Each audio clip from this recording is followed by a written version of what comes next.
নাহমাদুহু ওয়া নুসাল্লি আলা রাসূলিহিল কারীম আম্মা বাদ।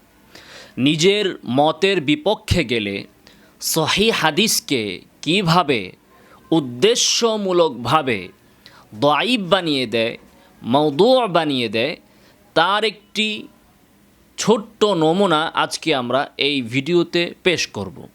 যেমনিভাবে একজন হাতুড়ে ডাক্তার যদি নিজের স্বার্থের কারণে একজন জীবিত মানুষকে মেরে ফেলে, সেটা যেমনিভাবে অপরাধ, তার চেয়েও জঘন্য অপরাধ হচ্ছে নিজের মতের বিপক্ষে গেলে কোনো সহিহ হাদিসকে দাঈফ বানিয়ে দেওয়া। দেখুন, 20 রাকাতের তরতাজা টাটকা সহিহ হাদিসকে আলবানী রহিমাহুল্লাহ কিভাবে দাঈফ বানিয়ে দিয়েছেন। এই হাদিসটি আসলে বর্তমান যুগের তথাকথিত যারা সালাফি আছে, লা মাযহাবি আছে, তারা উল্লেখও করতে চায় না। কারণ হচ্ছে আলবানী অনেক চেষ্টা প্রচেষ্টা করেও এই হাদিসকে অস্বীকার করতে পারেননি। শেষ পর্যন্ত এর বিশুদ্ধতাকে স্বীকার করে নিয়েছেন, কিন্তু কিছু আজগবি অবান্তর আপত্তি তুলেছেন। সেই আপত্তিগুলোর জবাবে আরব উলামায়ে কেরামই কিতাব লিখেছেন, বই লিখেছেন, স্বতন্ত্র পুস্তিকা লেখা হয়েছে আলবানীর এই 20 রাকাত তারাবির হাদিস নিয়ে জালিয়াতি করার কারণে। তো আজকে আমরা সেই বিষয়টি নিয়ে সংক্ষিপ্তভাবে আলোচনা করব ইনশাআল্লাহুল আজিজ। আলবানী রহিমাহুল্লাহর একটি কিতাব আছে সলাতুত তারাবিহ। সেই কিতাবের 57 পৃষ্ঠাতে তিনি ইয়াজিদ ইবনু আবদুল্লাহ ইবনু খুসাইফা তাবিঈ, তিনি সাহাবী আস-সাইব ইবনু ইয়াজিদ থেকে যে হাদিসটি বর্ণনা করেছেন যে উমর রাদিয়াল্লাহু তাআলা আনহুর যুগে কানু ইয়াকুমুনা আলা আহদি উমর ফি শাহরি রমাদান বি20 রাকাতান, যে উমর রাদিয়াল্লাহু তাআলা আনহুর যুগে লোকেরা 20 রাকাত তারাবি পড়তো, 20 রাকাত তারাবি আদায় করত। এই হাদিসটির ব্যাপারে আলবানী রহিমাহুল্লাহ বলতেছেন, তিনি বলতেছেন যে 20 রাকাত শব্দে এই সনদটি যারা 20 রাকাতের প্রবক্তা, 20 রাকাতকে যারা মাশরু মনে করেন, তাদের জন্য একটি উত্তম দলিল, আউমদা। তিনি বলতেছেন যেটা একটা উত্তম দলিল, এবং তিনি বলতেছেন ওয়াযাহিরু ইসনাদিহি আস-সিহহা, যে বাহ্যিকভাবে এর সনদটাও বিশুদ্ধ। বাহ্যিকভাবে সনদ দেখলে এই সনদের বিশুদ্ধতাকে অস্বীকার করার কোনো সুযোগ নাই। ওয়ালিহাযা সাহহাহু বা'দুহুম, তিনি বলতেছেন যে এজন্যই অনেকেই মুহাদ্দিসিনদের কেউ কেউ একে সহিহও বলেছেন। তো সনদের বিশুদ্ধতা অস্বীকার করার সুযোগ নাই, এটা একটা উত্তম হাদিস, সনদের বিশুদ্ধতা অস্বীকার করার সুযোগ নাই। আইম্মায়ে কেরাম মুহাদ্দিসিনগণের কেউ কেউ হাদিসকে বিশুদ্ধও বলেছেন, কিন্তু আলবানী বলতেছেন ওয়ালাকিন লাহু আইল্লাতুন, কিন্তু হাদিসের একটা সমস্যা আছে। বাল আইলালুন, বরং একটা না একাধিক সমস্যা আছে, যেটা নাকি হাদিসের বিশুদ্ধতাকে স্বীকার করতে বাধা দেয় এবং হাদিসটাকে দাঈফ মুনকার বলে সাব্যস্ত করে দেয়। এই হচ্ছে আলবানী রহিমাহুল্লাহর বক্তব্য। এরপরে কি কি আপত্তি আছে সেটা তিনি উল্লেখ করেছেন। তো আমরা এক একটা ভিডিওতে তার এক একটা আপত্তি নিয়ে আলোচনা করব। তো আজকে যে বিষয়টি নিয়ে আলোচনা করব সেটা হচ্ছে, প্রথমত আলবানী রহিমাহুল্লাহ 20 রাকাতের প্রবক্তাদের যে সকল হাদিস আছে তার মধ্য থেকে এই সনদটাকে তিনি উত্তম বলেছেন। এই সনদ অর্থ হচ্ছে যে ফিরয়াবি রহিমাহুল্লাহ তিনি তার কিতাবুস সিয়াম হাদিস নাম্বার 176 এবং বাইহাকি রহিমাহুল্লাহ তার সুনান গ্রন্থে এটা এনেছেন। তো ফিরয়াবি রহিমাহুল্লাহর এই সনদটাকে তিনি উমদা বলেছেন, যেটা নাকি ইয়াজিদ ইবনু খুসাইফা থেকে সাহাবী সাইব ইবনু ইয়াজিদ থেকে বর্ণিত হয়েছে। তো 20 রাকাতের যারা প্রবক্তা তাদের ক্ষেত্রে বা তাদের সপক্ষে তিনি এই সনদটাকে উত্তম বলেছেন, কিন্তু এর থেকেও আরও আলী এবং উত্তম সনদ আছে যেটা আলবানী রহিমাহুল্লাহ উল্লেখ করেন নাই। এবং বর্তমান যুগের কোনো সালাফি, কোনো তথাকথিত আহলে হাদিস, ভুয়া লা মাযহাবী যারা আসলে তাকলিদ, অন্ধ তাকলিদ করে আলবানির। এরা নিজেরাও জাহেল, আবার তাকলিদও করে আরেকজন জাহেলের। আর যারা মাযহাবী তারা নিজেরা যদিও জাহেল হয় কোনো ক্ষেত্রে, কিন্তু তাকলিদ করে আলেমের। তো আলবানী রহিমাহুল্লাহর মতো একজন স্বল্প পুঁজির একজন আলেমের তারা তাকলিদ করে। যেখানে নাকি বড় বড় ইমামগণ এই হাদিসটিকে সহি বলেছেন, সেখানে তারা আলবানীর তাকলিদ করে। তো আলবানী রহিমাহুল্লাহ তিনি এই সনদটাকে উত্তম বলেছেন, অথচ এর থেকেও আরও উত্তম সনদ আছে। তো আলবানী তিনি কি ওই সনদ সম্পর্কে বেখবর ছিলেন, নাকি ইচ্ছাকৃতভাবেই নিজের বিপক্ষে যাবে বলে তিনি সেই সনদটি উল্লেখ করেননি, সেটা অবশ্য প্রশ্নবিদ্ধ। আর বর্তমানে এই লামাযহাবীদের যত চেলা চামুন্ডারা আছে, হ্যাঁ, এরা কেউ কিন্তু শিয়াল পণ্ডিত যেগুলো আছে, এরা কোনো ইমাম মানে না, কোনো আলেম মানে না, ফিখের কোনো উসুল মানে না, হাদিসের কোনো উসুল মানে না, হাদিস শাস্ত্রের কোনো উসুল মানে না। তাদের উসুল একটাই, যে হাদিস আমার মতের সপক্ষে যাবে সেটা সহি, যে হাদিস আমার মতের বিপক্ষে যাবে ওইটা দয়ীফ। এটাই হচ্ছে তাদের সহি জয়ীফের একমাত্র মানদণ্ড। এদের বিপক্ষে গেলে যেমনিই হোক হাদিসকে জবাই করতেই হবে, এটাই হচ্ছে তাদের মাযহাব। তো মুসনাদে আলী ইবনুল জাদ, মুসনাদু আলী ইবনুল জাদ, এরা বলে যে বুখারীর থেকে হাদিস দেখাও। আরে বুখারী কেন, বুখারীর বাপের কিতাব থেকে হাদিস দেখাচ্ছি। আলী ইবনুল জাদ ইমাম বুখারীর উস্তাদ।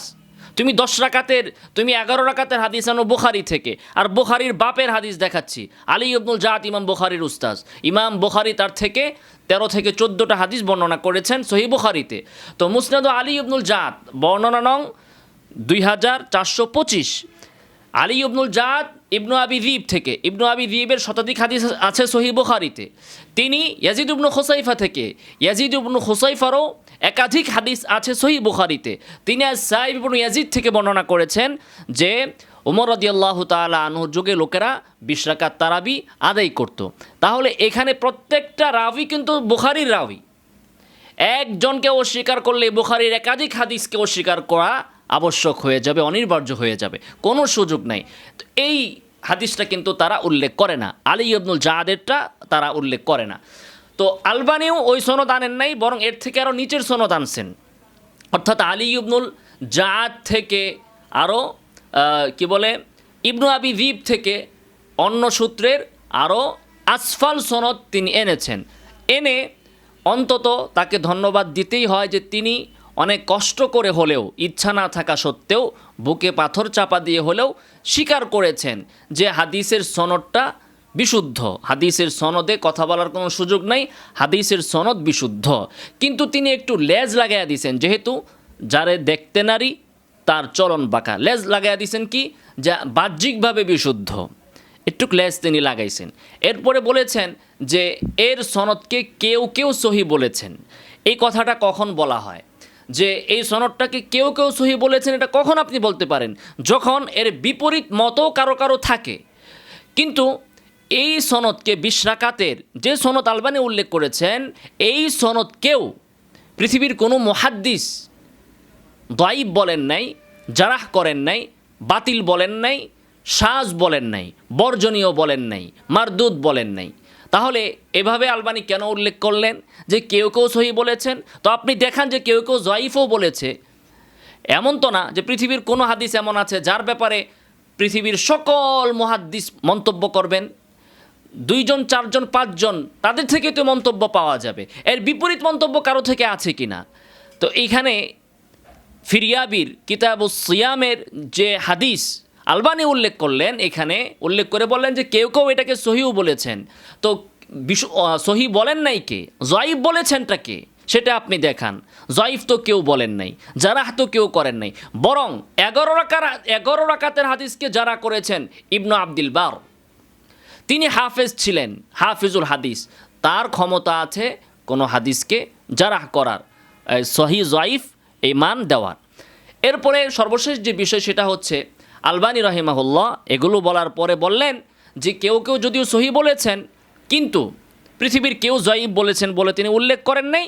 জয়ীফটা কে বললেন? সর্বপ্রথম এই জয়ীফ বলনেওয়ালা হচ্ছে এই আলবানী রাহিমাহুল্লাহ বা এই সালাফি আলেমরা, তথাকথিত সালাফি আলেমরা। তিনি বললেন যে এর ভিতরে ইল্লত আছে, সমস্যা আছে, ওই যে দেখতে পারে না দেখে চলন পাকা, বলে যে হাদিস সনদ ঠিক আছে তারপরও সমস্যা আছে, সনদ ঠিক থাকলেও সমস্যা।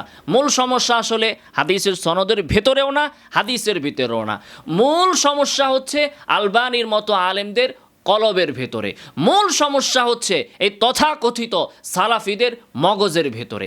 এদের মগজের ভিতরে ক্যান্সার ঢুকেছে যে আমার বিপক্ষে গেলেই হাদিসকে আমি জয়ীফ বলে দিব। তো আলবানি বলতেছেন এর ভিতরে সমস্যা আছে, এই সমস্যা থাকার কারণে এই হাদিসটা জয়ীফ হবে। এখন কথা হচ্ছে যে পৃথিবীতে হাদিস এবং জয়ীফ, কোন হাদিস সহি কোন হাদিস জয়ীফ, এইটা বলার অথরিটি কার আছে? কে বলতে পারবে এই হাদিস সহি হাদিস জয়ীফ? এটাকে আলবানি বলতে পারে? তাহলে পৃথিবীর সবাই, আমিও বলতে পারি অমুক হাদিস সহি অমুক হাদিস জয়ীফ। তো আলবানি কি করে বলে?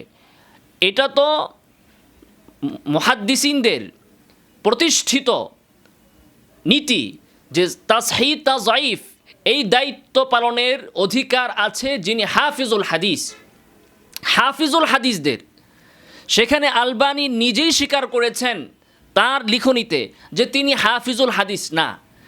তিনি তো হাফিজুল হাদিস নন এই কথা হয়তো বা বর্তমানে কোনো ওই আগে সিডি বিক্রি করতো, মোবাইলে এই কী বলে মোবাইলে লোডিংয়ের ব্যবসা করতো, এখন সে আহলে হাদিসের ইমাম হয়ে বসেছে, তাকে তো আর বোঝানো যাবে না যে হাফিজুল হাদিস কাকে বলে।